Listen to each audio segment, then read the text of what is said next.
साथियों नमस्कार, जय आरसीएम। आप सब लोगों का एक बार फिर से एक नए और शानदार वीडियो में स्वागत है।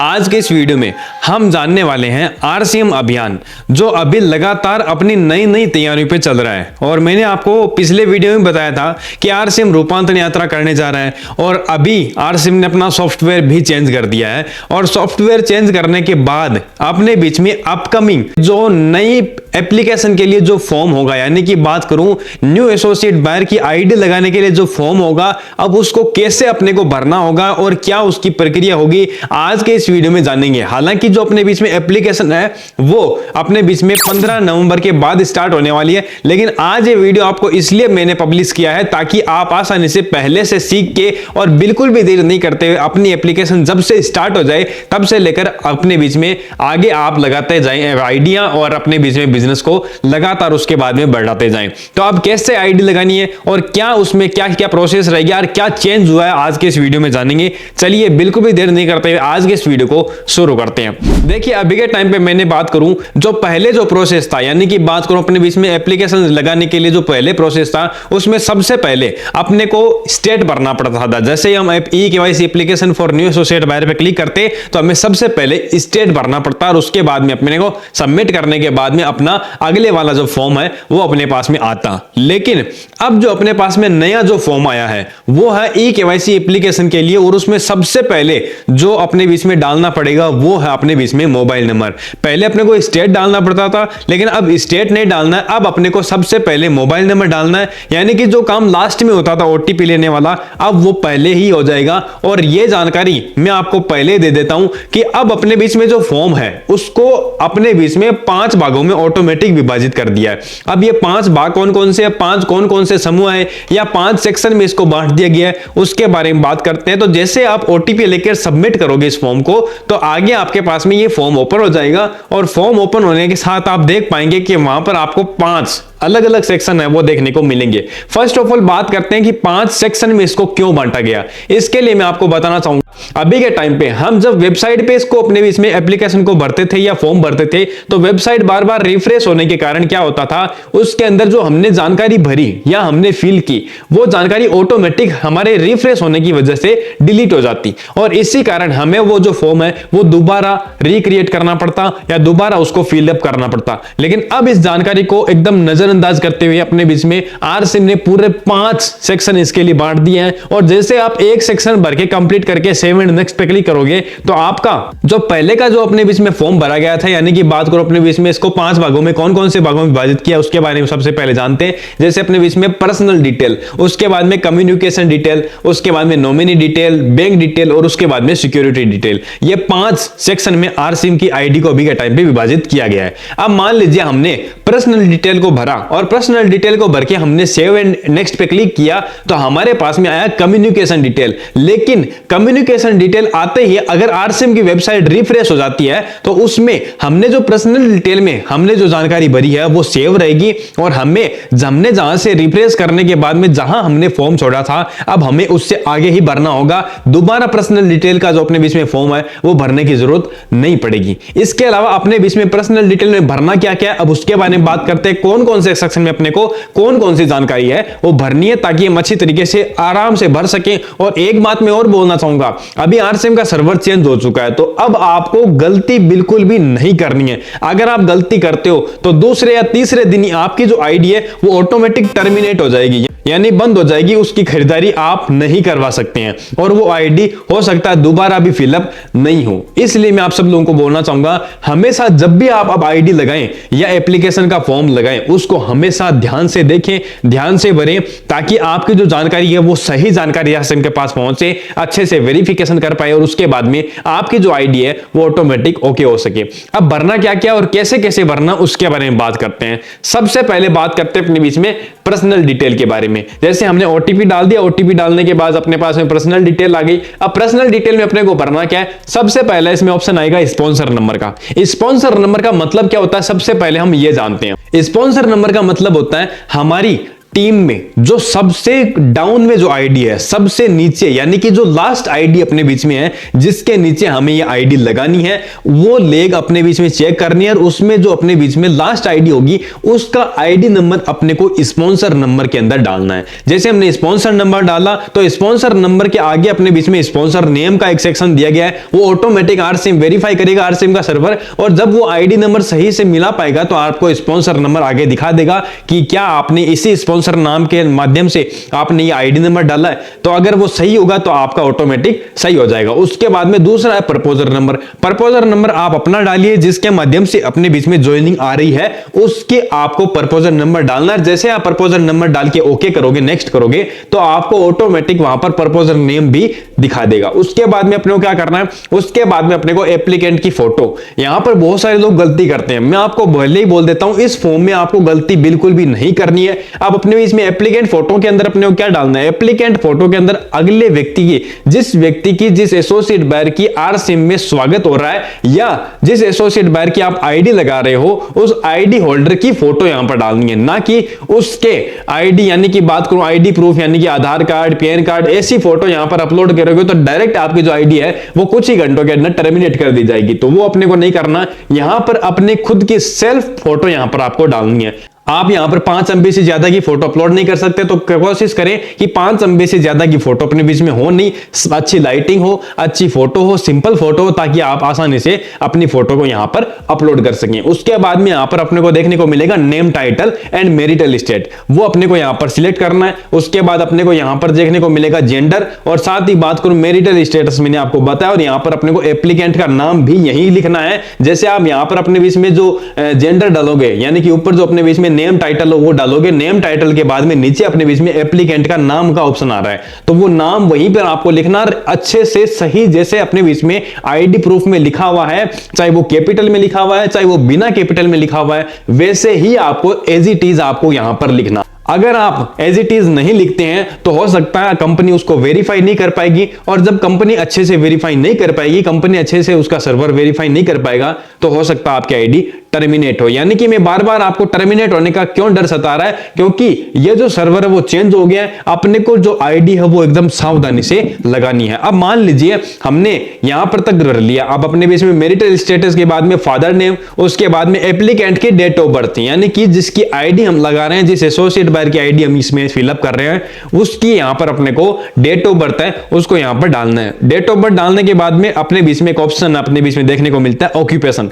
ऑक्यूपेशन में यहां पर अपने को बहुत सारे लोगों को कंफ्यूजन है। ऑक्यूपेशन का मतलब होता है कौन सा काम को व्यक्ति करता है, यानी कि बात करूं इसमें बहुत सारे ऑप्शन होंगे, जैसे एग्रीकल्चर, हेल्थ एंड फिटनेस वगैरह वगैरह बहुत सारे ऑप्शन होंगे, उसमें से आपको जो भी ये व्यक्ति काम करता है वो ऑक्यूपेशन इसमें डालना है। अब जब आप ये डाल के और उसके बाद में यहां पर अपने बीच में एक ऑप्शन देखने को मिलेगा सेव एंड नेक्स्ट का, इस पे आपको क्लिक करना है। जब आप सेव एंड नेक्स्ट पे क्लिक करोगे तो यहां पर अपने बीच में नेक्स्ट वाला जो सेक्शन है वो ऑटोमेटिक ओपन हो जाएगा। और अगर मान लीजिए मैंने आपको पहले भी बताया, और अगर मान लीजिए ये बात आपको पहली बार मैंने बताई, दोबारा और बता रहा हूं कि अगर मान लीजिए ये जब आप पर्सनल डिटेल से कम्युनिकेशन डिटेल तक आते आते अगर ये फॉर्म रिफ्रेश हो जाता है, अगर आपने सेव एंड नेक्स्ट वाला बटन दबाया है तो आपकी जो पर्सनल डिटेल है वो ऑटोमेटिक वेबसाइट पे सेव होगी, तो आपको बार बार भरने की जरूरत अब नहीं पड़ेगी। अब डायरेक्ट आप कम्युनिकेशन डिटेल से ही अपने वापस फॉर्म को स्टार्ट कर पाओगे। अब अपने को पास में कम्युनिकेशन डिटेल, कम्युनिकेशन मतलब क्या होता है, कम्युनिकेशन डिटेल का मतलब होता है अपने बीच में हमारी रहने सहने का या अपने बीच में कॉन्टेक्ट डिटेल, वो अपने को इसमें डालनी होगी। जैसे अपने बीच में सबसे पहले कम्युनिकेशन डिटेल में अपने बीच में होम एड्रेस, ये अपने बीच में फुल एड्रेस यहां पर लिखना है। इसके अलावा बात करूं पिन कोड, स्टेट, डिस्ट्रिक्ट, और अपने बीच में और भी बहुत सारे ऑप्शन है, जैसे तहसील का, पोस्ट का, सिटी का, ये अपने को यहां पर डालने हैं। और हमेशा एक बात का ध्यान रखें, इस फॉर्म में वैसे तो बहुत सारी जानकारी आपको भरनी होगी, लेकिन जिस ऑप्शन के आगे रेड कलर का स्टार बना हुआ है वो ऑप्शन भरना कंपलसरी है। जिस ऑप्शन के आगे रेड कलर का स्टार नहीं बना हुआ वो ऑप्शन भरना कंपलसरी नहीं है। अगर आपको पता है तो आप भर दीजिए, वरना आपको भरना कोई जरूरी नहीं है। आपको गलत नहीं भरना है, भरना एकदम सही है। और अपने को करना क्या, सिटी वगैरह सब कुछ भर के और उसके बाद में कॉन्टेक्ट डिटेल में आके अपने जो मोबाइल नंबर है, व्हाट्सएप नंबर है, उसके बाद में ईमेल एड्रेस है, साथ ही बात करो अपने बीच में सेकेंड मोबाइल नंबर भी आप डाल सकते हैं। और अपने बीच में आपको जो एक बहुत अच्छा ऑप्शन देखने को मिलेगा वो है आईडी प्रूफ वगैरह यहीं पर आपको अपलोड करने। जैसे मान लीजिए यहां पर हमने कॉन्टेक्ट डिटेल भर दी, कॉन्टेक्ट डिटेल भरने के बाद में आपको यहां पर क्या करना है, यहां पर आपको एक ऑप्शन देखने को मिलेगा ID proof type. ID proof type में आपको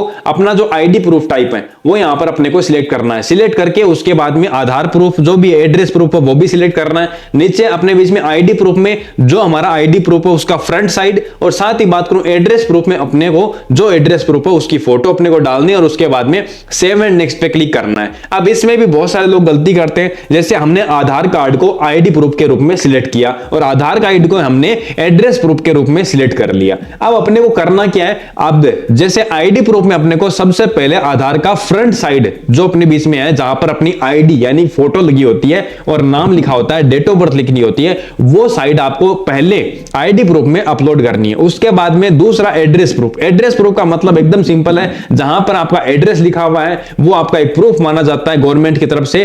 वो एड्रेस की फोटो यहां पर आपको आराम से डालनी है, साफ एकदम क्लियर फोटो यहां पर आपको डालनी है। सारी जो भी फोटो अपने को इसमें डालनी है, प्रूफ अपने को डालने 5.5 MB से ज्यादा अपने बीच में बड़े नहीं होने चाहिए। अब ये जो डाल दिए उसके बाद में अपने को सेव एंड नेक्स्ट पे क्लिक करना है। और एक बात का जरूर ध्यान रखें, जब आप ये आईडी प्रूफ डालें तो हमेशा आईडी प्रूफ डालते समय अपने आधार कार्ड का नंबर आप याद कर लें, या जिस व्यक्ति की आप आईडी लगा रहे हो उस व्यक्ति का आधार कार्ड का नंबर आप याद कर लें और उसके बाद में ही आपको इसके अंदर जानकारी डालनी है, ताकि वो आधार कार्ड दोनों साइड से जब मैच हो जाए तो आराम से हमें यह पता लग सके कि ये दोनों आईडी प्रूफ या दोनों एड्रेस प्रूफ एक ही व्यक्ति के हैं, तो हमने यहां पर अपने बीच में अपलोड किए हैं। अब अपलोड करने के बाद में यहां पर अपने को अगेन वही ऑप्शन आएगा सेव एंड नेक्स्ट पे, इस पे अपने को क्लिक करना है। जब यह क्लिक करेंगे तो अपने बीच में तीसरा सेक्शन ओपन होगा जिसका नाम है नॉमिनी डिटेल। नॉमिनी डिटेल में सिंपल जानकारी भरनी है। जैसे पहला अपने बीच में नॉमिनी डिटेल में क्या है, नॉमिनी का नाम, उसके बाद में अपने बीच में नॉमिनी की डेट ऑफ बर्थ, नॉमिनी क्या रिलेशन है यानी जिसकी हम आईडी लगा रहे हैं और जो हम नॉमिनी लगा रहे हैं उन दोनों के बीच क्या रिलेशन है वो यहां पर अपने को लगाना है। उसके बाद में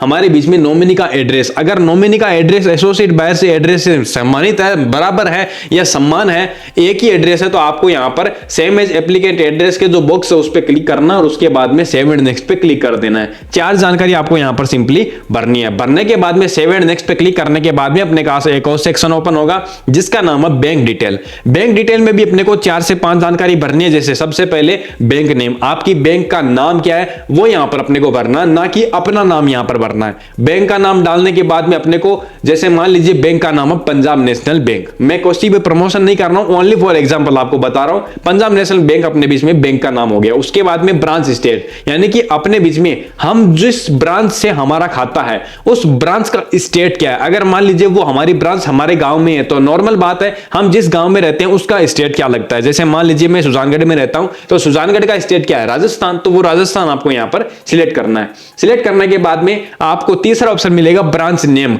अब अपने को अपने शहर का या जहां पर ये ब्रांच है उस शहर का, उस सिटी का या उस गांव का नाम अपने को यहां पर डालना है। गांव का नाम जब आप डालोगे बैंक की गांव का नाम तो ऑटोमेटिक वहां पर आपको ब्रांच का जो नाम आ जाएगा, ब्रांच के IFSC कोड आ जाएगा। अब जब मान लीजिए अगर आपको गांव के नाम से नहीं मिलती है तो आपको क्या करना है, अपनी जब आप बैंक प्रूफ जहां पर देखते हो वहां पर आपको लिखा होता है जहां अकाउंट नंबर वगैरह, वहां पर एक कोड लिखा होता है IFSC कोड। आप उस IFSC कोड को भी इस ब्रांच नेम में जब लिखोगे तो आपका IFSC कोड जब मैच कर लेगा सर्वर तो ऑटोमेटिक आपको दिखा देगा कि ये ब्रांच किस जगह की है और यहां पर ये IFSC कोड है। तो आप उस पर क्लिक करके ऑटोमेटिक अपने जो बैंक का ब्रांच है वो ऑटोमेटिक सिलेक्ट कर सकते हैं। अब आप जब आपने सिलेक्ट कर लिया तो लास्ट ऑप्शन अपने बीच में है बैंक अकाउंट नंबर। यहां पर आपको बहुत सारे लोग यहीं पे गलती करते हैं, 1 या 2 अंक की बीच में गलती होने की वजह से बैंक अकाउंट ऑटोमेटिक आपकी आईडी से रिमूव कर दिया जाएगा। इसमें आपका आईडी टर्मिनेट नहीं होगा, इसमें आपका जो अकाउंट नंबर है वो गलत होने की वजह से या वेरीफाई ना होने की वजह से ऑटोमेटिक आपकी आईडी से जो बैंक अकाउंट नंबर है वो डिलीट कर दिया जाएगा। यानी कि अब आरसीएम से जो पैसा आएगा वो आरसीएम के अकाउंट में ही रहेगा, आरसीएम के ऐप में ही रहेगा। जब आप दोबारा अपने बैंक अकाउंट डिटेल को अपनी आईडी में डालोगे तो ही आपका पैसा उसके नेक्स्ट मंथ ट्रांसफर होगा। अब मान लीजिए हमने अकाउंट नंबर सब कुछ भर दिया, उसके बाद में यहां पर अपने को ऑप्शन देखने को मिलेगा अपलोड फाइल। इस पे अपने को क्लिक करना है और अपने को अपने बैंक अकाउंट का जो प्रूफ है जिसमें अपने को account number, IFSC code, bank का नाम, ये सब कुछ जहां पर लिखा होता है उस पेज की फोटो खींचिए और वो फोटो यहां पर आप यहां पर अपलोड कर दीजिए। अपलोड करने के बाद में एक ऑप्शन यहां पर देखने को मिलता है पेन नंबर। ये ऑप्शन सबसे इंपॉर्टेंट है। क्यों? क्योंकि अभी के टाइम पे बात करूं, जिस एसोसिएट बायर की आईडी आप लगा रहे हैं, मान लीजिए वो काम करेगा या नहीं करेगा वो उसकी मर्जी है। लेकिन उसने काम करना शुरू किया, उसका पैसा आना शुरू हुआ, तो जैसे ही पैसा आना शुरू होगा तो ऑटोमेटिक उसका 2% टीडीएस नहीं बल्कि 20% टीडीएस कटेगा अगर आपका पैन कार्ड लिंक नहीं होगा अपनी आईडी से। तो आप सभी लोग जितने भी साथी, अगर आपके एसोसिएट बैच जिसकी आप आईडी लगा रहे हैं उनके पास अगर पैन कार्ड है तो उनका पैन कार्ड लीजिए, उसका पैन नंबर यहां पर आप डाल दीजिए और उसके बाद सेव एंड नेक्स्ट पे क्लिक कर दीजिए। अगर पैन कार्ड नहीं है तो आप उनसे बोलिए कि जरूर जल्दी से इसको अप्लाई करिए ताकि हम इसमें पैन कार्ड लगा सकें। आपको लगता है इसमें कंपलसरी नहीं है क्योंकि इसके आगे स्टार नहीं लगा हुआ, लेकिन आपको अगर स्टार नहीं लगा हुआ तो इसका मतलब यह भी नहीं कि ये कंपलसरी नहीं है, क्योंकि अगर ये कंपलसरी नहीं होता तो वो टीडीएस कट जाता या वो टीडीएस होल्ड पे रखा गया है। तो इसलिए मैं आपको बोलना चाहूंगा पैन कार्ड भी अब लगा दे ताकि टीडीएस एक्स्ट्रा ना कटे। और इसके बाद में अपने को क्या करना है, टीडीएस ऑटोमेटिक अपने बीच में हो जाएगा। अब पैन कार्ड लगाने के बाद में अपने को क्या, पैन कार्ड लगाने के बाद में अपने को यहां पर नेक्स्ट करना है। जैसे आप नेक्स्ट करोगे तो यहां पर अपने को एक लास्ट ऑप्शन या लास्ट सेक्शन मिलेगा जो 5वां सेक्शन है, जिस पे अपने को देखने को मिलता है सिक्योरिटी डिटेल। सिक्योरिटी डिटेल में अपने को क्या भरना है, सिक्योरिटी डिटेल में अपने को ओनली 3 या 4 ऑप्शन देखने को मिलते हैं। पहला अपने बीच में ऑप्शन देखने को मिलता है पासवर्ड, दूसरा कंफर्म पासवर्ड। ये दोनों अपने को सेम डालने होते हैं। अपनी आईडी का जो पासवर्ड है एक अच्छा पासवर्ड बनाना है, एक स्ट्रॉन्ग पासवर्ड बनाना है जो हर कोई व्यक्ति ओपन ना कर सके, आपको याद रहे। और वो जो पासवर्ड आपने लिखा वो सामने वाले एसोसिएट बायर को भी दीजिए ताकि वो अपनी आईडी आरसीएम के ऐप में या आरसीएम की वेबसाइट में लॉगिन कर सके। और अगर आपको आरसीएम का ऐप या वेबसाइट चलानी नहीं आती तो आप हमारी बनाओ एक्सपर्ट सीरीज 1 या 2 का हिस्सा बन सकते हैं। उसमें आपको कोई चार्जेबल नहीं है, ओनली फॉर आपको नीचे डिस्क्रिप्शन में दिए लिंक पे क्लिक करना है। जैसे यहां पर आपको लिखा हुआ भी मिल जाएगा बनाओ एक्सपर्ट सीरीज 1 या बनाओ एक्सपर्ट सीरीज 2। आपको जैसे भी क्लिक करना वहां पे क्लिक, और वहां से आप आरसीएम की ऐप या वेबसाइट देख सकते हैं, सीख सकते हैं कि कैसे इसको अच्छा चीजें चला सकते हैं। और जैसे जैसे आरसीएम में अपडेट आते हैं वैसे वैसे हम इसमें और नए नए वीडियोज है वो आपके लिए ऐड करते जाते हैं। तो आपको अच्छी तरीके से नोटिफिकेशन मिले, आपको अच्छी तरीके से जानकारी सही टाइम पर मिले, आप अब इस चैनल को सब्सक्राइब कर दीजिए ताकि सारी जानकारी आरसीएम से रिलेटेड आपको सबसे पहले मैं आपको देता रहूं। अब आगे अपने को क्या करना है, जब अपने को ये सारी फॉर्म पे फिलअप हो जाता है, जैसे पर्सनल डिटेल, अपने बीच में communication detail, nominee detail, bank detail और अपने बीच में सिक्योरिटी डिटेल, जब आप ये 500 सेक्शन को कंप्लीट कर लेते हैं तो लास्ट अपने पास में एक ऑप्शन देखने को मिलेगा सबमिट का। आपने को सबमिट करना है। जैसे मान लीजिए हमने सबमिट कर दिया, सबमिट करने के बाद में यहां पर अपने को एक रेफरेंस नंबर आ जाएगा जो आपका परमानेंट आईडी नंबर नहीं होगा। उस रेफरेंस नंबर से आप आईडी लॉगिन नहीं कर सकते क्योंकि वो आईडी या वो रेफरेंस नंबर 24 आवर्स के बाद में आपका पूरा एक्टिव होगा। अच्छी तरीके से कंपनी का सर्वर वेरीफाई करेगा। वेरीफाई करने के बाद में 24 आवर्स के बाद अपने को एक परमानेंट आईडी नंबर आपको व्हाट्सएप पे या आपके एसएमएस के माध्यम से आपको मिल जाएगा। उस परमानेंट नंबर के माध्यम से और आईडी नंबर और अपने पास में पासवर्ड और आईडी नंबर के माध्यम से आप अपनी आईडी को आरसीएम की वेबसाइट या ऐप में लॉगिन कर सकते हैं। उसके बाद में अपने बिजनेस को या जो भी ऑनलाइन ऑर्डर वगैरह सब कुछ आप वहां से आसानी से उस आईडी नंबर और आसानी से उस पासवर्ड के द्वारा काम कंप्लीट कर सकते हैं। और हमेशा एक बात का ध्यान रखें, जब भी आप कोई बिलिंग करवाएं किसी भी पीयूसी से तो उसको अपना आईडी नंबर ही शेयर करना है, ना कि पासवर्ड केवल और केवल आपको ही मालूम होना चाहिए। इसके अलावा आपको किसी को भी अपना आईडी का पासवर्ड नहीं देना है, अन्यथा आपकी जो पर्सनल डिटेल्स हैं, पर्सनल इंफॉर्मेशन है, वो सारी की सारी सामने वाले व्यक्ति के पास में चली जाती है क्योंकि वो आसानी से आपके आईडी और पासवर्ड के माध्यम से आपकी आईडी को एक्सेस कर सकता है। तो जल्दी से आप इस वीडियो को अभी से लाइक कर दीजिए। ये जानकारी आपको कैसी लगी जरूर मेरे को कमेंट सेक्शन में बताइए। और ये नया वाला सिस्टम जो अपने बीच में ई-केवाईसी के लिए आया है आपको कैसा लगा जरूर मुझे कमेंट सेक्शन में बताइए।